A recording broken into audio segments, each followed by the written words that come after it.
ายดีมื้อนี้ข้าพเจ้าจะมาแนะนำวิธีการแบ่งแยกตอนดินเนาะที่ว่าดินเรามีตอนหนึ่งเนาะเราจะมาแบ่งให้ลูก2คนก็รักษาไว้อีกส่วนหนึ่งเนาะในดินตอนเดียวเนาะแบ่ง2เนาะจ่าย2รักษาไว้ตอนหนึ่งเนาะโดยเฉพาะเราจะมาเหลือตอนที่ต้องการแบ่งเนาะตอนนั้นมาเลือกบ้าน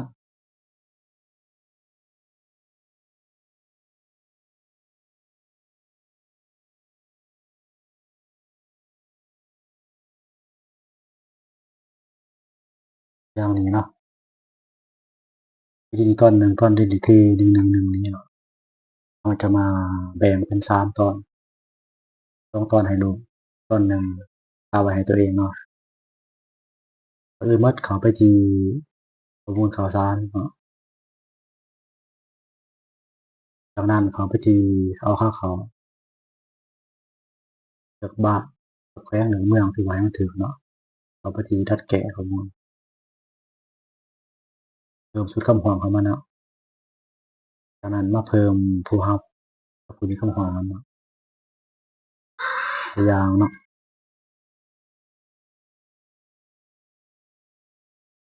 ที่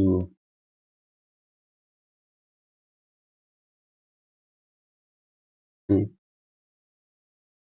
เรียนอย่างเนาะวันอยู่บ้านแปลงหน่วยเขาตามหอมที่211เป็นตัวอย่างเนาะแต่ถ้ามาเพิ่มอีกผู้ที่2นี่เนาะต้องสีนางมีที่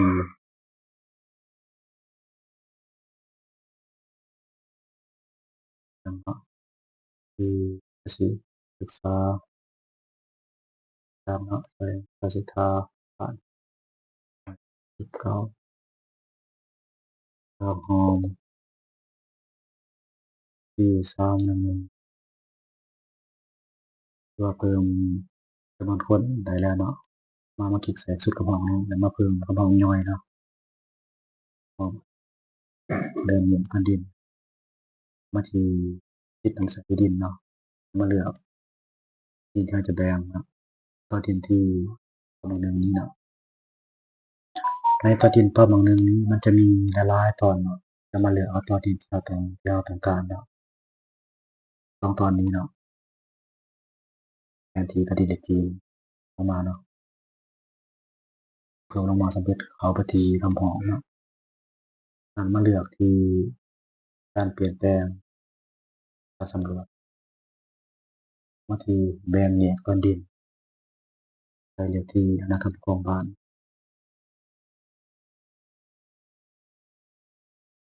ส่งข้อมูลสำเร็จ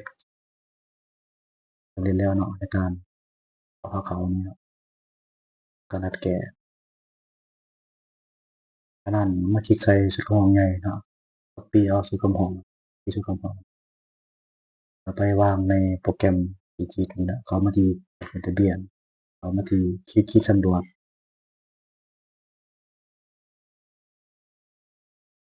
ก็รอโปรแกรมมันรันหลังจากโปรแกรมมันเสร็จมาแล้วเนาะไปเราจะมาเอามาทีนี้เลยเนาะอินเอามาทีเนาะกันนี้เราก็วางคำของเราใส่ของแอปพลิเคชันนี้เนาะทุกคนหาที่มีโผล่ขึ้นมาเนาะจากนั้นคลิกใส่โหลดดินหนึ่งเราจะออกมาเนาะจากนั้นแล้วเรามาแบ่งเป็น3ตอนการแบ่ง3ตอนนี่เราสมมุติตัวอย่างสิเนาะเราเสียงบางอย่างว่ามีจังได๋ว่า40หรือว่าตอนละแบ่งให้ลูกตอนละ10แมตช์เนาะว่าตัวที่เหลือเรารักษาไว้หมดมาแอดเอามูลหลายอย่างสร้างก่อนเนาะ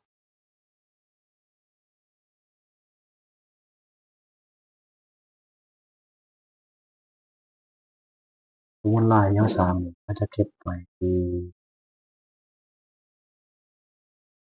ตอนเราสร้างลายสร้างพอยต์เนาะเพื่อเราใส่ snap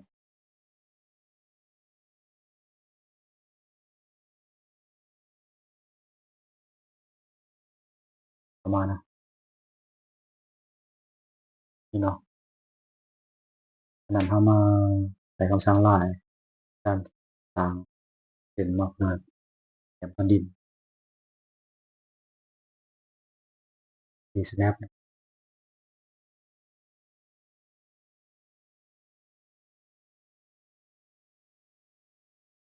ท่านเขามาที่นี่เนาะมาที่วงมอนเนาะเดี๋ยวเขาจะมาแบ่ง10 แมปเนาะคลิกเข้าไปแมป10 แมป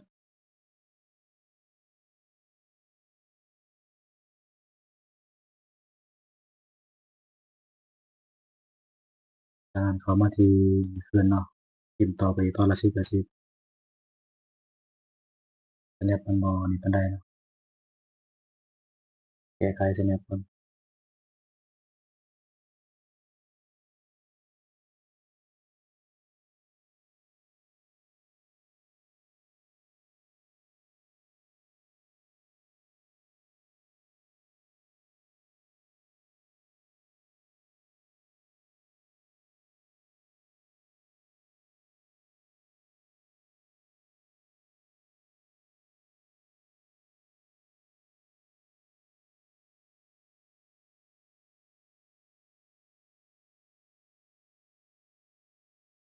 เนี่ยเนาะจะแก้ไขก่อนเนาะ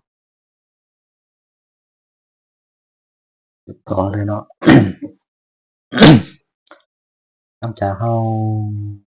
snap เนาะก็ได้ใส่ point นำเนาะจับให้นำเนาะให้มัน snap point เนาะ snap point ได้ snap จุดแดงติดแมป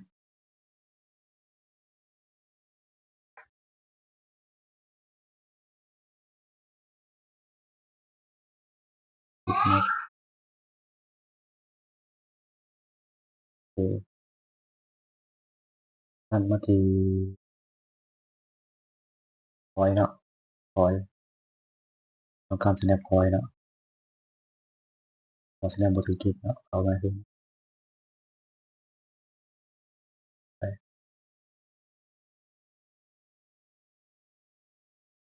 point เนาะ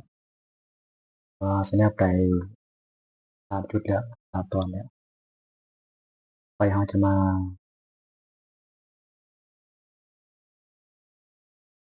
เนาะมัน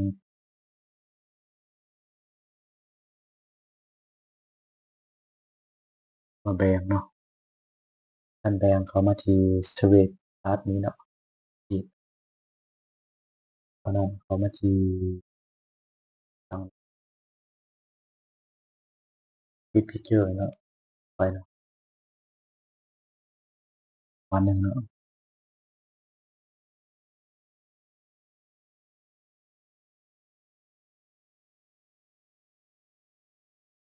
คลิกใส่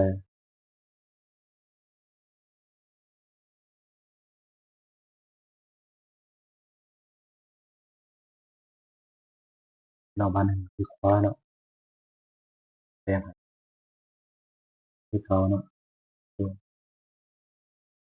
ถ้าตั้งค่า snap มันเป็น2แบ่งคือ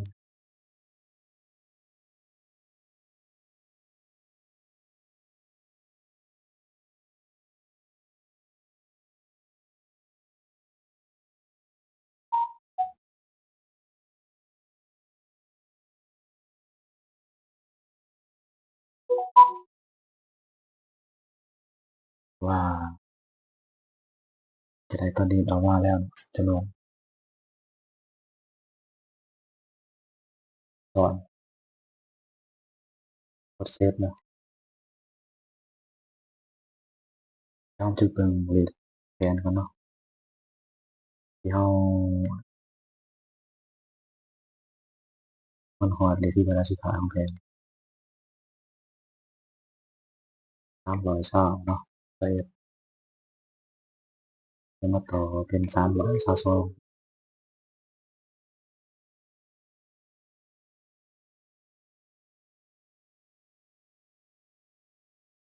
ได้ไหมเนาะเข้าไปเครื่องสั่งก็คล้ายๆตอนดินเนาะมาเลือกตอนดินเราต้องการแปลงอย่างตอนนี้เราเป็น322นี่ก็เป็น322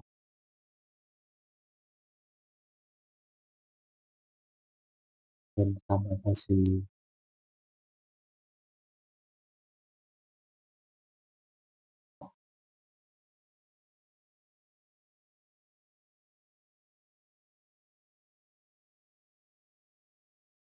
ว่ามันเป็นอะไรแล้วเนาะ322ฮอด324หรือว่า2ตอนนี่แบ่งให้ดูเป็นตอนหนึ่งฮอด20ใบมันก็ส่งเขาไปทานคืนเนาะเอามาที่ LINE นี่เนาะไปเนาะใส่วันที่ใส่ผู้แอกเนาะแต่แม่นก็จะใส่แกะกี้ก็สิแล้วแต่เนาะทาง LINE เข้าไปเนาะจะเข้าไปเนาะว่ามันเข้าไปเรียบร้อยแล้วก็ได้เนาะต่อมามาเข้าที่การจดทะเบียนเข้ามาที่การเปลี่ยนแปลงเป็นบ้านเรือนเมืองถือเนาะก็เข้าที่คัดแก้พร้อมลงทะเบียนคลิกใส่พร้อมเนาะจากนั้นมาเข้าที่การมีการเปลี่ยนแปลงก็ทะเบียนสำเร็จเนาะการจดทะเบียน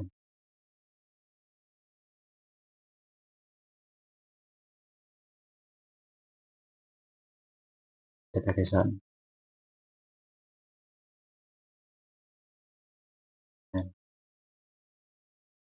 การรัดแก้คืนเนาะ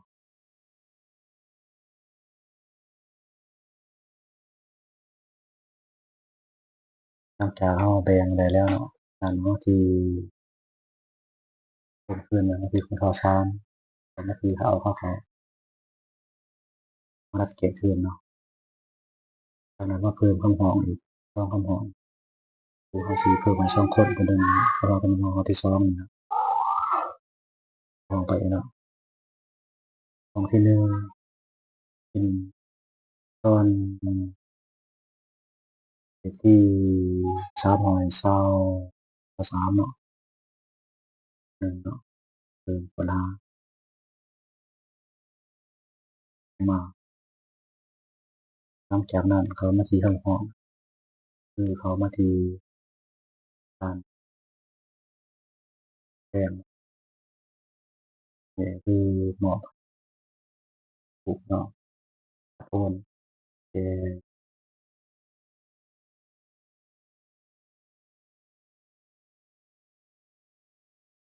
ให้ลูกเนาะตัวอย่างมองบัญญัติอยู่แม่นซ้ายซ้ายหยังก็ได้เนาะนี่ก็ได้เนาะลูก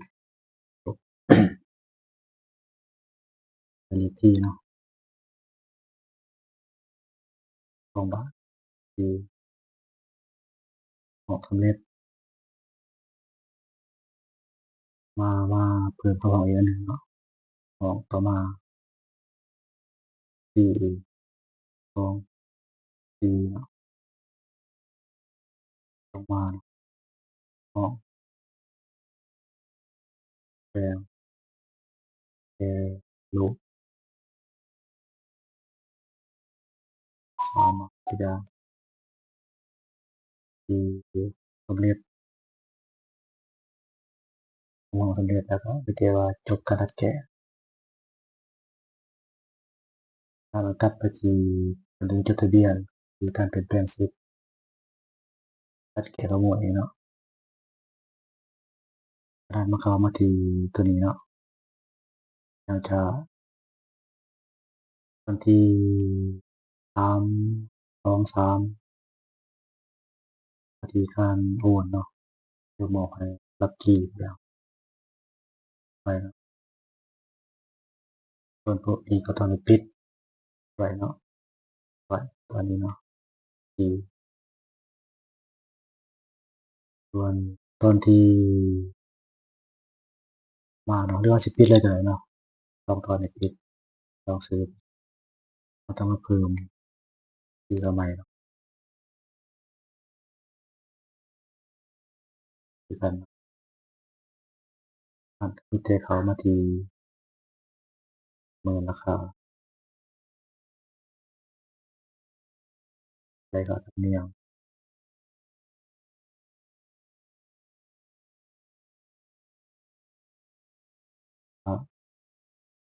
เปลี่ยนแปลงลดการเปลี่ยนแปลงเนาะคือว่าย้าน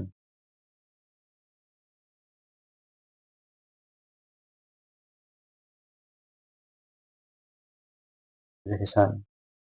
ลดแปลงเข้ามาคืนเนาะตัดแก้เครื่องตัวที่2ต่อไปเนาะก็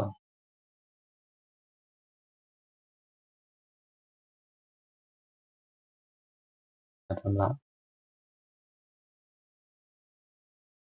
แล้วเก็บกันทะเบียนที่ดินเรามาที่ตอนแอปพลิเคชันแล้วการตัดแก้ไขคืนเนาะแอปพลิเคชันการตัดแก้ว่าสำเร็จเนาะ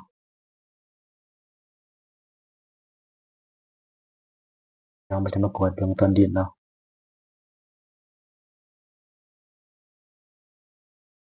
เป็นจำนวน3ตอนได้มา3ตอนตอนนี้จะเป็นชื่อเราคือเก่าเนาะชื่อคือเก่าคือเฒ่าไร่นางไร่พรหมจันทร์บวกนางพรหมจันทร์เนาะที่2นี่เป็นชื่อเฒ่าลักกี้ข้อ3คือชื่อนางเมธีเนาะ3ตอนสำเร็จเนาะ3ตอนต่อไปก็มีแต่ไปดัดแก้ไข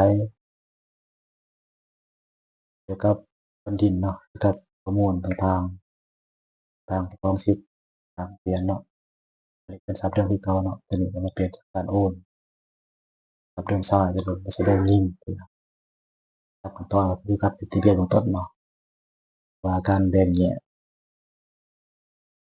ประเด็นเนาะบ่ได้ก็แม่นส่ำนี้เนาะมาจบวิดีโอ